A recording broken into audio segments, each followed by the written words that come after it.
All right, everybody, welcome back to my classic Fords. Tonight we're getting ready to strip the chrome off this side of the car. So what we're going to look at doing, we'll pull all this chrome off, all the stuff around the drip rail, all the stuff off the side of the car. We'll take the door rubbers off, and then we'll take these windows out, and we'll finish stripping the interior and get ready to cut her apart. All right, let's get at it. So, this here is just kind of messed up anyway, the door seal. So we'll just rip that off and get rid of it. So essentially, what we're going to have, we'll just make a scrap pile for now. Essentially what we're going to have is this is going to be a body panel. So I'm going to look at cutting about 29 inches out of the side of the car.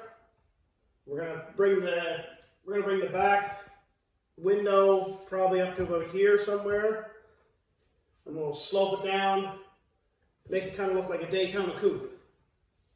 And today I decided definitely getting rid of the V12. I'm gonna swap it out with a small block Ford.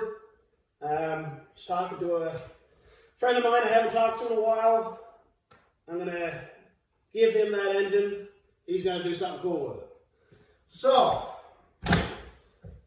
that's what we're up to here. We'll finish stripping this and make her something real cool. Okay, so I'm going to start with this drip rail trim. You got to be really gentle with it. Sounds funny. I'm cutting the car in half. We're heavily modifying the car. I don't like throwing parts away. You have to understand that this car here, it's rotten on the bottom. It's got a real bad floor in it.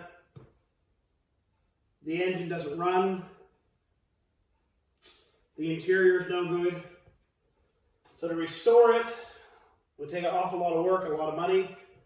You can buy one of these cars reasonably priced that's in really good shape. So I don't know why I would waste my time with it. I'm going to make something kind of fun. So I am going to pull all the chrome off, but I'm going to keep it. I don't want to damage it. There's probably somebody out there that would like to have it. And I would give it to somebody that could need it, right? So just keep that in mind. You're tearing stuff apart. There's no sense of destroying it if you don't have to. Somebody might need it. Might be one of your friends. This stuff here comes off pretty easy. I don't have to worry about scratching the paint. And really, I guess if you were at the point of taking your chrome off, you're probably going to paint your car anyway. So underneath these, I just found that there's a little kind of button affair. It looks like a snap off a jacket. And once you get them started, I'm just going very gentle. I'm using a very flexible putty knife.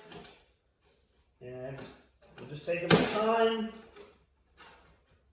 The important thing is we don't want to bend it. If you were to grab that and pull, you're probably just going to kink it. So I'm just taking my time with it.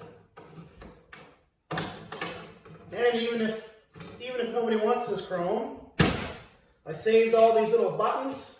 They just rivet onto the door and this snaps on it. So, we might be able to do something with it someday.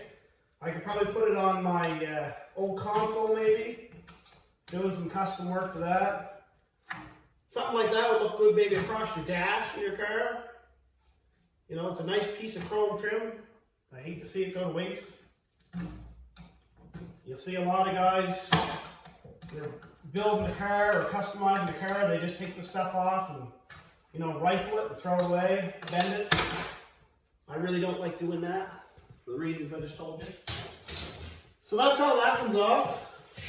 And all I did here, I just drilled these rivets out and I kept those. Now, that stuff's easy. This stuff here comes off really easy, but you got to be really careful with it because it's very delicate. Under here, we got to drill, there's 2 rivets here. I'll bring the camera over closer so you can see it. There's 2 rivets here, we got to drill those in, take a little piece of chrome off, and there's a screw underneath that. So that's how we got to take it off. But this stuff here, this more or less just pulls off. And what I did on the other side, I took a flat screwdriver, and I just very delicately pushed it all off the edge, and it sort of just rolled off. I'm sure a lot of cars are very similar. You see, I'm just barely hitting that like that on the edge. If it comes off, great. Never at any point, don't grab that and pull. It's going to kink almost instantly. So just take your time. See, there's a hard spot there around the corner. Doesn't want to come off. That's fine. It wants to come off here. So we just kind of work at it very gently. We'll just get it started. There. So just roll that up, just very, very delicately. Like I said, somebody sometime might want that. Maybe I will, I don't know. I'll bring the camera over so you can see what I'm doing here. But I'm going to go grab a drill and we'll drill that in. Okay, so I'll show you a closer up version. So this chrome here, this is the chrome that was on the door. And as you see, it's just kind of got that little rolled edge. It just literally sets there. It would be very easy to apply that somewhere else. I saved all these off the other side as well. These little buttons. If we make a nice straight line on a car or on a dash, on a door panel even, we could drill these out, put those on, and clip a new piece of chrome on. So I'm going to hold on to those. This drip rail chrome, like I said, maybe I'll reuse it. I don't know. It just hooks on the edge, and it's kind of the same thing. It's got that little lip, and you just kind of push it off this edge. And as you do, it just kind of rolls off. All this chrome on the door is basically the same. Just start very gently and start pushing it off. This part of the chrome here is just riveted to the door. So we just drill those out. That piece comes off easy. Same as this piece. This is just a riveted on piece. What we're going to look at now is this joint right here. There's 2 rivets right here. We got to drill those out. And then this piece will come off. Now, no one showed me this on the other side. I had to figure it out as I went. It took a little bit longer. But now that I know, it's relatively easy. You just drill those out. Just 1 second here. I apologize for the camera. I am doing this with one hand.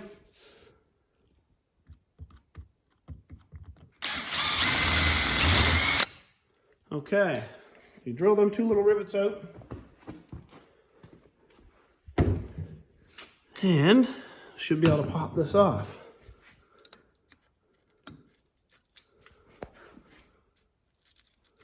So just get underneath of it. Give it a little wiggle. It's pretty delicate stuff. All right, I'll have to set the camera down for a second. Okay, once you've wiggled that out, that just comes off. There's a screw right here. Help if I had the right screwdriver. Generally, this car, if you look inside, it was very wet. It was leaking real bad. They had garbage bags taped on to the door here to try to maintain some level of, you know, controlling the leak, so to speak. And as you see, the floor is definitely in dire need of repair. The driver's side's got a hole in it and it's very rusty. The total interior of this car is a write-off. Pulling the door panels off, they simply just tore and ripped. They're so wet and saturated. What hasn't been soaked, the sun has totally just baked the rest of the interior. The dash, I'd like to try to salvage some of the dash just because I always thought they were kind of nice, but we'll get to that. We'll take this screw out.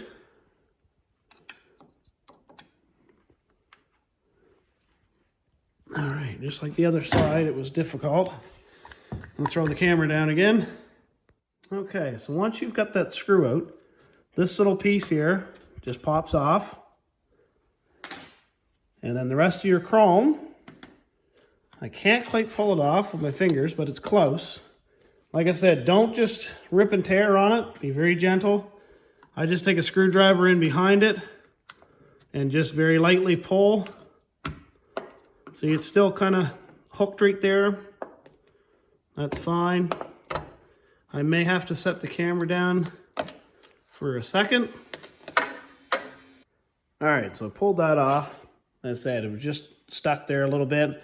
Very lightly tapped it off with the screwdriver, and there it is. So all in one piece, it's not bent. So that's how you remove that, and that's also how you remove basically all this chrome. It's exactly the same. So I'm not going to show pulling that off. I'll just go ahead and do it. These footwell covers here, just take these screws out and they're kind of clamped down. You just kind of wiggle them, they'll come up. Of course, all this stuff here just pulls off. I won't bother showing you that. Like I said, this stuff here, just simply grab it and pull it off. It comes off pretty easy. All right, so I drilled the rivets out of these pieces of chrome while I set the camera down. So these just quite literally just come off. That's the same thing on the back door. That just comes off.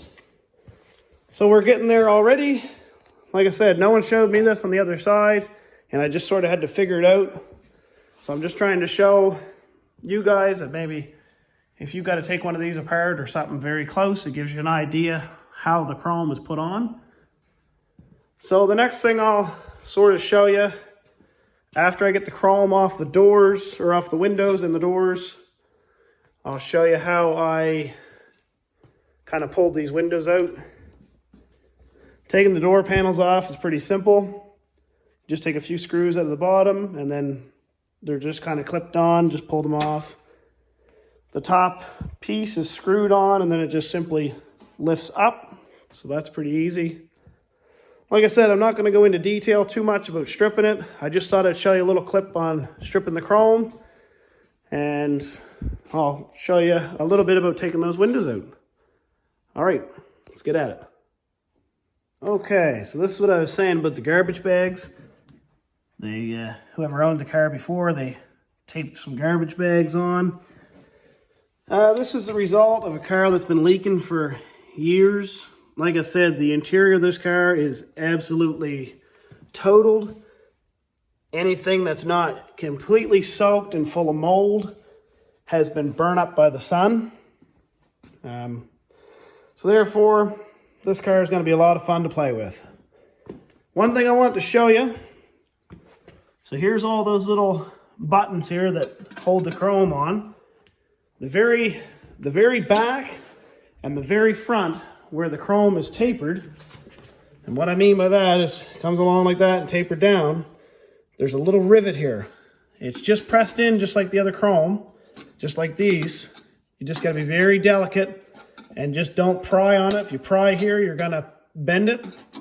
So you just got to work that very gently. You can wiggle it back and forth at the same time you pull it out. So I just wanted to show that. To remove this window is pretty cool. There's 3 screws right here, a couple screws here, and then this whole window just pops off. So let's see if I can do that now for you. All right, grab my drill.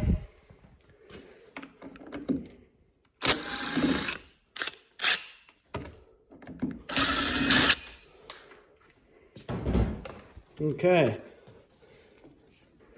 It might be a little stuck, but might not be able to do it with one hand.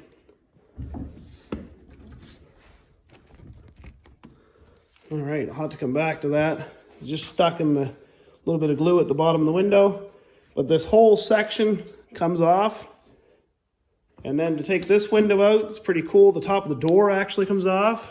There's a couple more screws right here, and this whole top comes off. And then you take your mechanism out, just same way as every door. Take a couple bolts out, take a few screws out, it'll all come out the bottom. And the front door is a little bit different. When we get into that, to take the window out of the front one, you take all these off, take all these screws off, take that out. Take this bumper off, lower this piece of glass all the way into the door, pull your vent window out. It bolts in a couple spots. Your window track and vent window come out. I'm going to change the windows in this car. We're probably going to put manual windows in it just to make it easier. But this vent window does not open, which drives me nuts. So I'm going to eliminate it and make it look like that side. And we'll just cut one piece of glass to make it one big piece versus two. All right, well, I'll pull the windows out now, and we'll go from there. Okay, now that I got the windows out, I forgot to mention there was 2 screws right here holding this side window on. That's why I couldn't pull it off. So I took those 2 screws out, took that side window off. Now the only thing left is the window tracks, and they're welded in. So we're just going to zip cut them off flush with the door for now. And then we'll take out the front window. Okay, now it's looking like a little bit of progress on this side. So we got the windows out, we got the chrome stripped. I see one more piece of chrome I missed just on the inside of the door. Take that off. This is the immense pile of trash that come out of the car. None of that's really going back in. Next plan of attack here, I guess, is to finish stripping the interior. I probably won't video that. I don't think there's much point. I'll pull out the center console. I think I'm going to leave the dash in for now. I think I'll pull the center console and pull the seats. I think I'll leave the steering wheel in. Leave the pedals in. That way if I need to move it, that would be kind of convenient. So I think I'll finish stripping the interior, and I'll probably put cardboard on the window and tape it up so we don't get any sparks on it. And we may pull the engine first. I haven't decided. Depends on what mood I'm in. Probably in the next 3 to 5 videos, maybe, I'm going to have this thing cut. We're going to cut it right here. We're going to cut it right here. We're going to take about 29 inches out of that rear door. And we're going to bring that rear tire right up close to the front door. You can see it a little better on this side. Get a little more space on this side of the garage. So essentially what I'm going to do, we are going to put the door, and we're going to put it in, we're going to weld it just like that. And then probably what I got in my mind at the moment, the profile that this door is, I'm going to copy it, simply move that profile here, draw it out on here, and then we'll cut that section right out of the door. At the same time, that same section of the roof. I'll probably mow the roof off back here, cut the roof somewhere in this vicinity, and then we'll slide the whole rear end of the car up close. I might take a couple inches out of here and slope this back down. So I'll probably go with something that looks like this. Nice slope to it. Maybe put a little spoiler on the back. I'm thinking I may have to cut 6 or 8 inches off the tail, make it the right size. And then we're going to look at taking the front end and shoving the front end that way about 10 inches to a foot. And in between here and here, we'll have to add that back in. We'll have to make the hood that much longer as well. yeah, sounds like a lot of work, because it is a lot of work, but I think it's going to be kind of entertaining in the process. So make sure you follow along, like, subscribe, share to your friends. It's going to help me out a lot, and I hope you enjoy what we're doing. All right, guys, thanks a lot for watching.